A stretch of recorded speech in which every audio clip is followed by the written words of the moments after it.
Sa ika-28 ng buwan ng Hulyo, muling haharap si Pangulong Ferdinand R. Marcos Jr. sa mga Pilipino para iulat ang kasalukuyang estado ng bansa sa kanyang ika-4 na State of the Nation Address.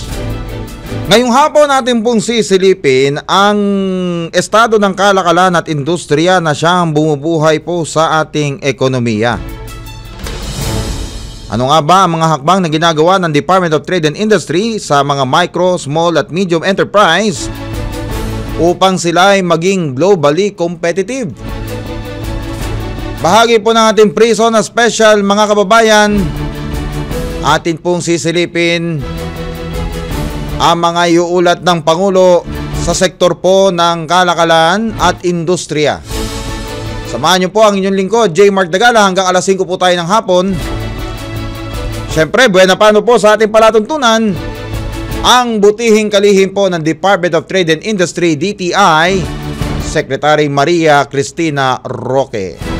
Secretary ma'am, magandang hapon po sa inyo. Welcome po sa Mark In, Mark Out sa mga balita. Ng hapon, J. Mark. Thank you for having me at I'm excited to actually report or excited to also share with you lahat ng mga ginagawa ng DTI para sa ating mga kababayan na lahat ng mga programa natin dito is really in line at saka yan ang gustong ibigay ng ating Pangulo para sa ating mga kababayan. Yes ma'am. And sa darating nga pong July 28, muling haharap para sa kanyang SONA si Pangulong Ferdinand R. Marcos Jr. At kamakailan nga po nabawasan yung pagkalaw ng ating kalakal, partikular na sa Eastern Visayas dahil doon sa pagkukumpuni ng San Juanico Bridge. Ano po ang naging tugon dito ng DTI ma'am upang sabi nga hindi po maapektuhan yung paggalaw po ng ating mga produkto, partikular na yung mga basic commodities, partikular na ho dyan sa yung nagdudugtong po sa Luzon and sa pahagi po ng Eastern Visayas, ma'am. Yes, actually, J. Mark, no, napaka-importante sa DTI ang pag-control talaga ng mga prices ng produkto, ng prices ng basic necessities and prime commodities. So, for almost a year now, we have no price increase. So ngayon sa nangyari sa San Juanico, again, since it's part of the calamity, what we call mga nasalanta na areas, there's also a price freeze dito. So wala hong tayong price increase sa basic necessities and prime commodities. Tapos last week, nakausap ko din yung mga grupo ng mga logistics company na we all got together and lahat sila nag-agree that there will be no increase in moving the products from point A to point B just to make sure na itong mga prime commodities and basic necessities ay mapunta sa ating mga consumers the fastest way we can. Siyempre, since may nangyari dun sa San Juanico, hindi natin ma-control din yung speed, no? But kahit papano, all of them bonded together dito sa DTI office and they promised us and they also assured us that the movement of the goods will be as fast as they can and there will be no price increase sa pag-move ng goods from point A to point B. So magandang balita po ito kasi wala rin tayong increase sa basic necessities and prime commodities plus wala rin tayong increase dito sa mga logistics company.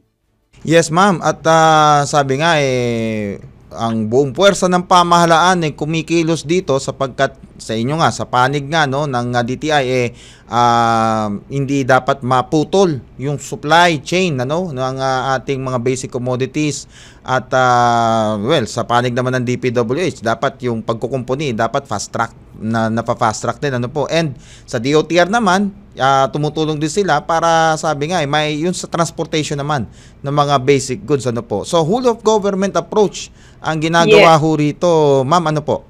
Yes, tama po yun, J. Mark. No? It's really a whole government approach. Lahat kami dito sa kabinete, no? Sa cabinet, tulong-tulong po kami to make sure that we get things done. Lahat ng mga instructions ng Pangulo sa amin, talagang we really take them seriously and whole government kami to get things done. Actually, yung mga natamaan or let's say some businesses that were affected by the San Juanico, they may go to the regional offices and they can inquire sa mga, ang pwedeng maibigay ng DTI para sa kanila. Another thing is also yung mga natamaan na businesses can also go to SB Corp, which is a bank under DTI, and they can check what we call the Enterprise Rehabilitation Fund. Meaning, meron kaming na-set aside na 2 billion na fund para dito sa mga negosyo na nasalanta ng mga calamities such as this. This thing that happened to the San Juanico is also what we call part of a calamity also, or part of a parang situation na hindi Yes, naman opo. inaasahan. So, maaasahan nila ang Department of Trade and Industry na makatulong sa kanila para iangat or i-push ang mga negosyo nila. So, please go to sbcorp.gov.ph at pwede silang mag-inquire dun sa Enterprise Rehabilitation Fund to be able to actually move and to be able to kahit papano stabilize their business. Kasi ang pautang rin dito ay 1 year no payment of principal and interest. So there's really a lot of time for them to be able to at least get their business going. Opo. And kamakailan po ay iniulat no ng ating Department of Economy, Planning and Development o DepDev na at ng Joint Council ano po yung sa ating mga economic managers na binabaan nila yung target inflation rate no from sa para ho sa mga taong ito. Pero sa panig ho ng DTI, when in terms dun sa mga tinatawag na foreign direct investments, paano po natin ito, sabi nga, hinahandle? Lalo bukod ho dito sa atin, internally, meron din ho tayong mga hamon na kinaharap sa labas ng Pilipinas, like yung nangyaring gulo nga po sa Israel at Iran na nakaapekto ho sa presyo ho ng ating mga pangunahing bilihin. Paano po natin, sabi nga nasusuportahan yung ating mga negosyante po sa kabila po ng mga hamong ito, Secretary? Yeah, actually, kung i-compare natin, no, last year, we had an increase in the foreign investments by 32% from the previous year. So actually, magandang balita po yan. Tapos for this year, tuloy-tuloy pa rin ang ang pag-accept ng mga bagong investments or investors. Kasi napaka-importante po ito para sa presidente.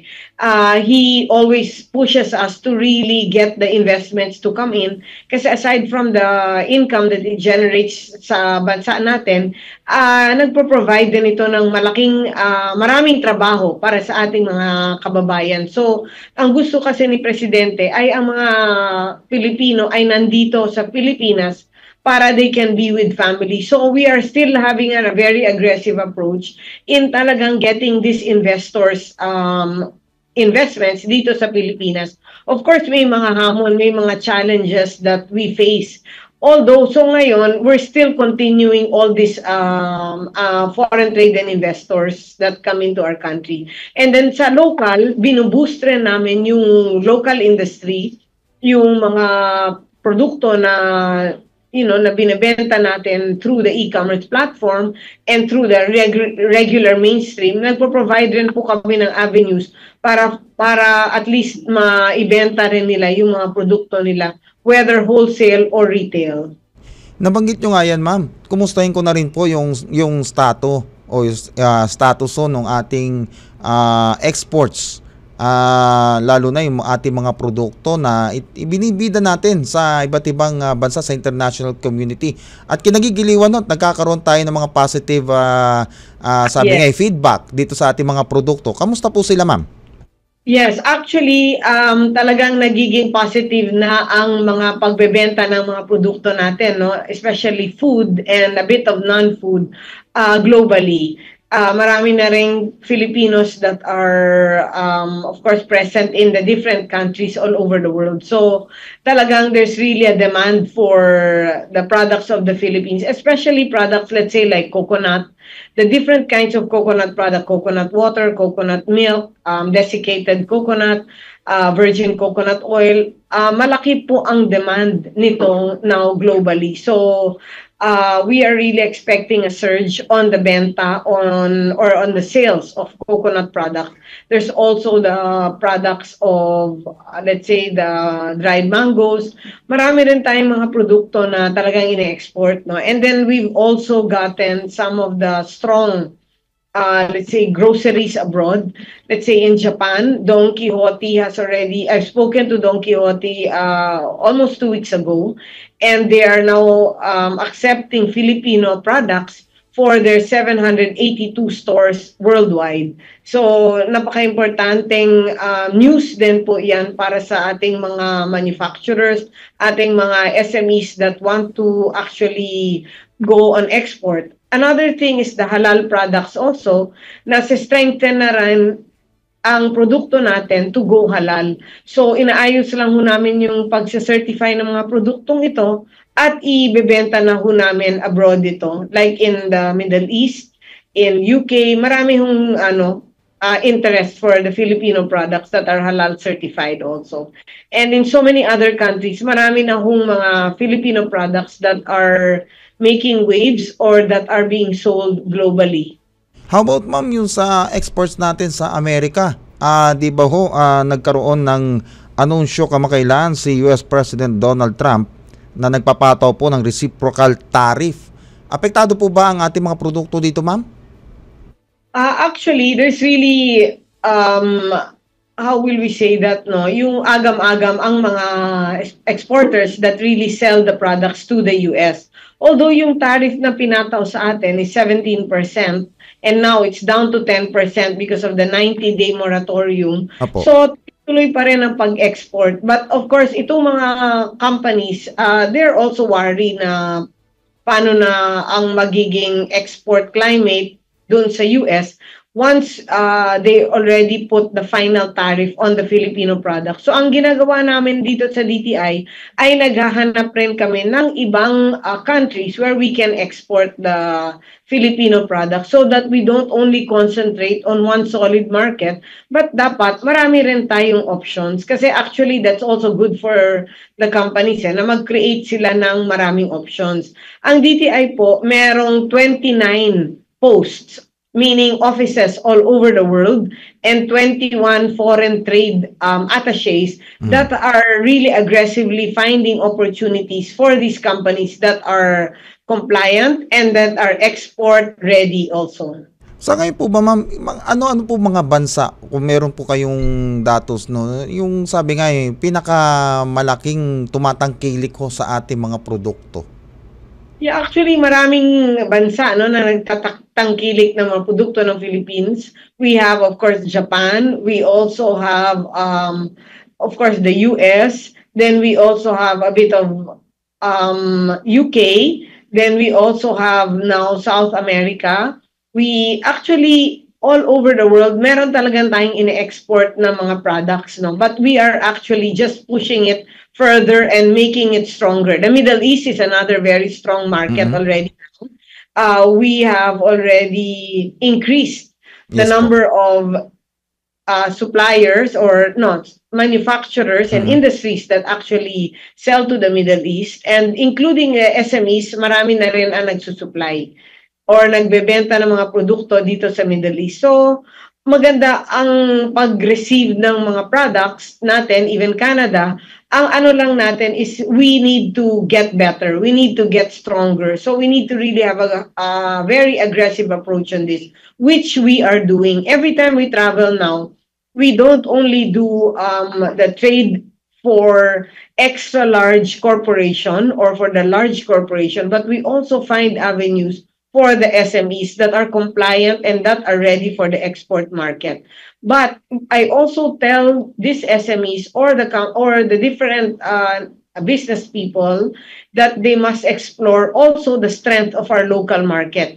Remember, J. Mark, no, we have 115 million Filipinos. Actually, ito rin ang major interest ng mga ibang bansa. Bakit nag-o-open sila ng mga negosyo nila dito? Kasi malaki ang ating population, and we also have an average age of 25. So napakabata po ang average age natin. So this is really the perfect market for them. So talagang masasabi po na masigla ang sektor ng industriya dito sa Yes, atin sa opo. Yes, yes. Pilipinas. Yes, we really have also a very positive approach on this.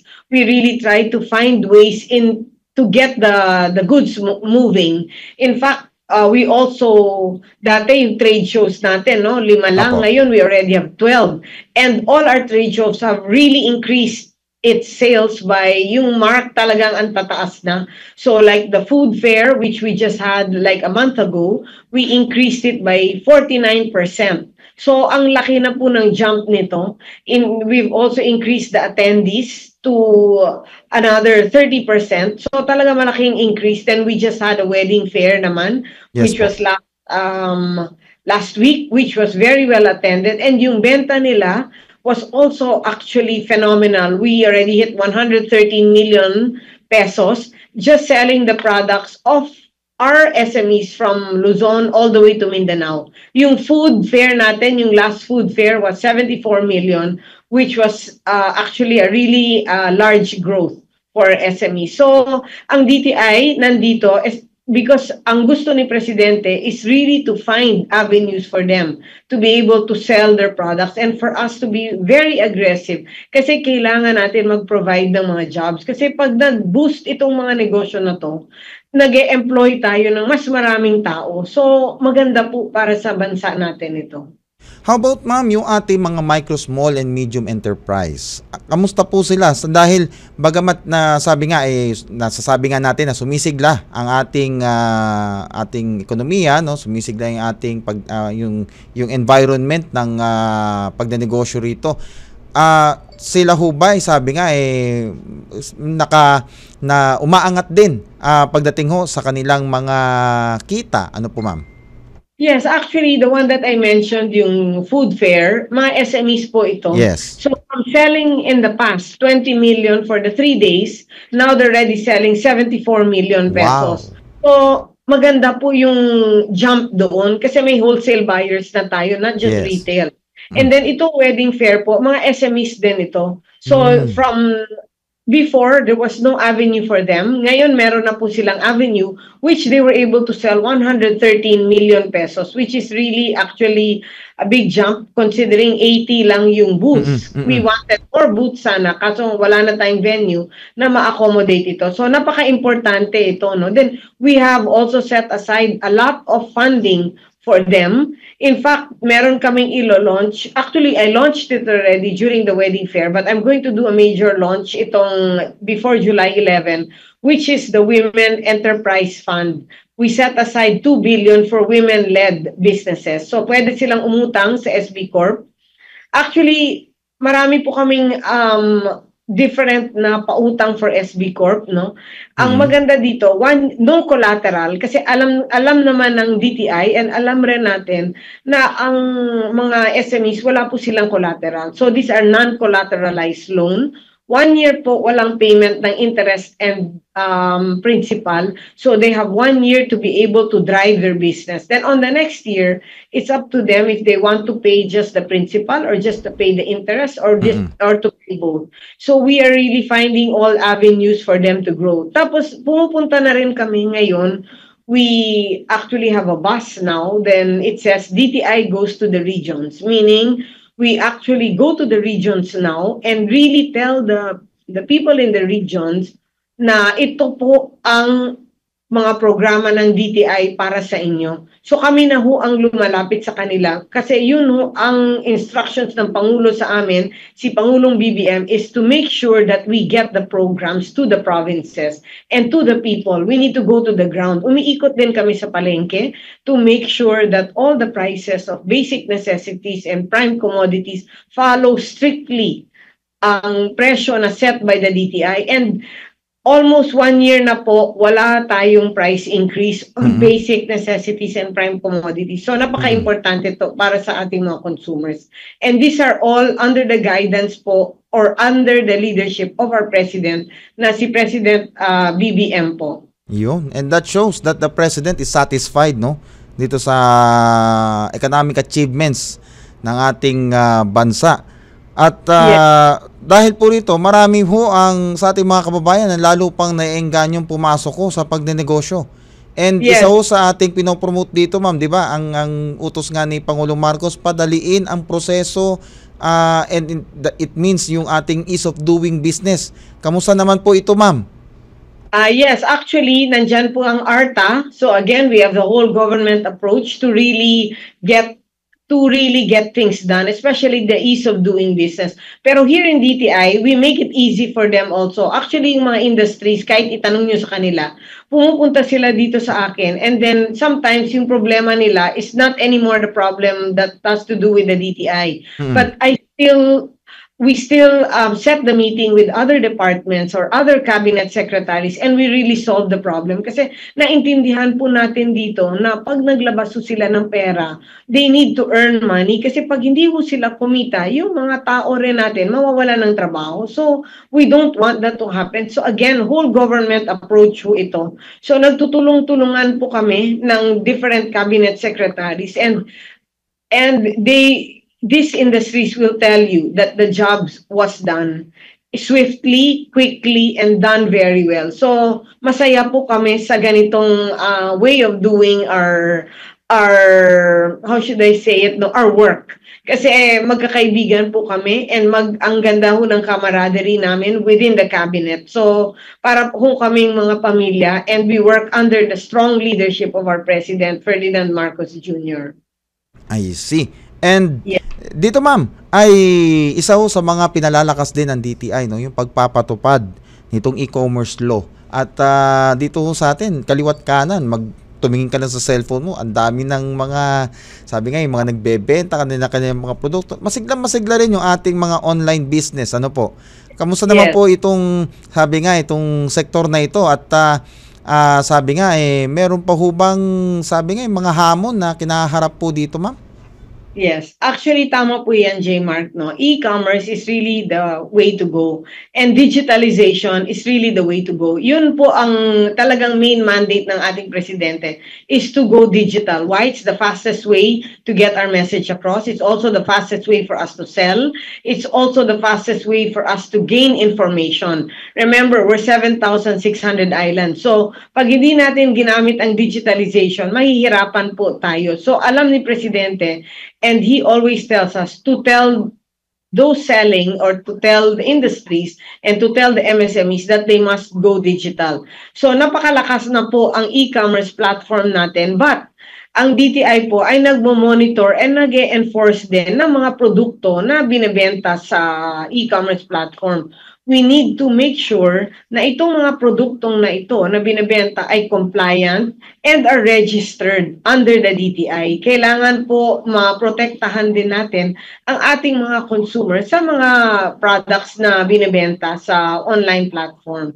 So again, we encourage everyone to use the e-commerce platform, as it's actually the cheapest way to be able to sell and the fastest way. But kailangan din natin sumunod sa different guidelines po ng set ng DTI. Ayun. Opo. And nabasa ko nga lang po dito, mukhang meron ding, sabi nga, regalo ang DTI sa ating mga MSME dyan sa Laguna, dahil mukhang ginrant nyo po yung halos 5 milyong pisong loan para sa kanila. Yes, actually, we really always grant loans, no? And we make the processing of the loans really quickly. Kasi alam naman natin, pag wala silang perang pangbili ng raw materials, paano sila uusad? Yes. So, ang processing ng loan ng SB Corp used to take months. Tapos kailangan ng collateral. Ngayon po, days na lang. So, wala ko tayong magiging dapat problema. Pag may problema sila, ganito dapat ang gawin nila. Mag-email sila sa report2sec@dti.gov.ph. I'm on top of this because I want to make sure na talagang uusad itong mga MSMEs, and for them to be able to get loan or funding, especially from SB Corp, na kontrolado po natin, na under DTI po. So, yun talaga ang main mandate talaga dito. Ayan. And ito ma'am, may isa pa akong sabi nga na kita rin, nabasa, na Yeah. naglabas din ho ang DTI ng mga panuntunan patungkol ho doon sa tinatawag na digital badges. Baka pwede nyo pakaliwanag sa amin, ano itong mga digital badges na ito, ma'am? Yeah, okay. For the digital badges, no, we really have to make sure na talagang lahat ng mga binibenta through the digital platform really passes through the DTI. So dapat they can go to 1-384 and inquire more about this so that alam nila talaga kung ano ang requirements dito at saka ano ang dapat nilang gawin. Ayan. And Yeah. sa puntong ito, ma'am, sabi nyo nga malakas, no? Masigla ang ating industriya, malakas ang ating kalakalan, and does it mean, ma'am, na sabi nga makaaasa yung ating mga kababayan na sa kabila ho ng mga hamon na ito mananatiling matatag ang presyuhan ng ating mga produkto? Yes, actually po, J. Mark, no, there's still no price increase in spite of all the other factors that they're actually saying that maybe it will be a cause of a price increase. But for now, there is no price increase set by the DTI. So to all the consumers, wala po tayong price increase. So dapat alam rin natin kung magkano yung mga presyo ng mga bilihin dito we have a guide. They can go to the website of DTI and they can also check kung ano talaga yung mga presyo na set by the DTI. So itong mga consumers, they must be vigilant and they must be aware. Pag meron silang nakikita ang mga presyo na hindi umapasok sa presyo ng DTI, they need to actually inform us dito sa 1-384 and also dun sa report to SEC at dti.gov.ph. Pero sa ngayon, J-Mark, no price increase tayo for basic necessities and prime commodities. In fact, yung Century Pacific na company reported or told us that they will be giving a 1 peso price rollback on sardines. So, actually, na-implement na po ito and we've already informed the media, we've already informed also through social media that there will be a rollback for the Ligo sardines and given by Century Pacific. Yun magandang balita ito lalo na sa ating mga kababayan at dapat pasalamatan natin itong mga kumpanya na ito na sabi nga nagmamalasakit para sa ating mga kababayan, di ho ba? Yes, actually I really talk to them on an aggressive basis. Naggo one-on-one kami. Weekends we talk, so we have they understand clearly what the president wants from them. So that give and take lang po tayo. So we give them opportunities for export and they give also the consumers exactly the price of the basic necessities and prime commodities that they deserve. Kasi kailangan rin po intindihan ng mga manufacturers na hard-earned money at nahihirapan po yung iba nating mga consumers. So dapat maging compassionate din po sila, which they are. Kaya hindi po kami masyadong nahihirapan dito sa no price increase. Kasi naiintindihan po nila. At saka they cooperate and support the president. Our President Ferdinand Marcos Jr. in his drive to give the consumers prices that are low price. Coming July 28, ma'am, isa ito sa mga sabi nga ibabandera ng ating Pangulo sa kanyang SONA. And merong nalalabi pang 3 taon ang Pangulo, no? Hanggang 2028. Sa panig po ng DTI, ano pa ho ba mga aasahan ng ating mga kababayan sa harap po ng ating mga tagumpay na nakakamit na ngayon? Yes, of course, DTI will be very aggressive in their approach to making sure that we protect the consumers and that we also find ways for them to be able to grow their business. Kasi 3 lang po ang main mandate ng DTI for now. Number 1 is the international trade and foreign investments, which we are very aggressive. Kasi importante po sa presidente ito, aside from the income that it generates for our country, it also provides bulk jobs. Maraming trabaho po. Kaya he's really aggressive on this. So he always tells us to make sure that we get this done. Kasi ang gusto niya, yung mga kababayan natin nandito po sa Pilipinas with their family. He doesn't want them to be away from family. That's number one. Number two is the consumer protection and fair trade po. We need to protect our Filipino consumers from the goods that are being sold in the market. No, we need to make sure that the prices are fair and the prices set are the prices set by the DTI and compliant po ang mga ito. And we need to protect the Philippine industries and also the businessmen in the Philippines. So that's number two. And number three is the MSME development. We must make sure that ma-level up po ito. Why? This is 99.5% of the business establishments in the Philippines, and this is a sector that we definitely cannot ignore. 60% po ng workforce natin ay MSME, and if we drive the MSMEs, we drive the GDP. So we are really preparing, or we have prepared, and we also have avenues for them to be able to showcase talaga their products. Kasi pag hindi natin showcase yung produkto nila, paano natin malalaman na those products pala are available? So, napaka-importante po sa DTI ito, and lalo na sa ating presidente, na he always tells us we need to find ways to be able to sell the products, especially of the MSMEs. Yan, napakaganda po ng inyong mga binahagi sa ating mga kababayan na ma'am. Nasa inyo po ang pagkakataon, baka may gusto pa kayo pabatid sa ating mga kababayan, lalo na ngayong sabi nga ilang buwan na lang ang hintay natin, mukhang papatungo ulit tayo sa exciting part, no? July na ngayon, August, September, paparating na ulit tayo sa sabi nga busiest part of the year. Yes, actually DTI is here for you. You can always come to us. There's so many ways to be able to get through the DTI. We have an open leadership here. You can go to the 1,300 negosyo centers all over the regions. We also have the regional offices from Region 1 to Region 18. And we have people that really we will assist you and make sure that you get the service that you deserve. So nandito po kami para sa inyong mga, lalo na the people that need it the most.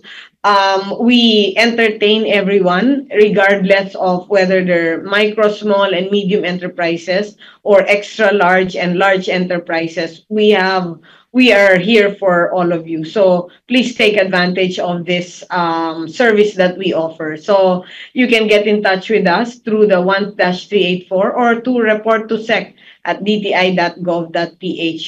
We look forward to really working with you, and we look forward to making sure that we get things done on a quick and aggressive basis.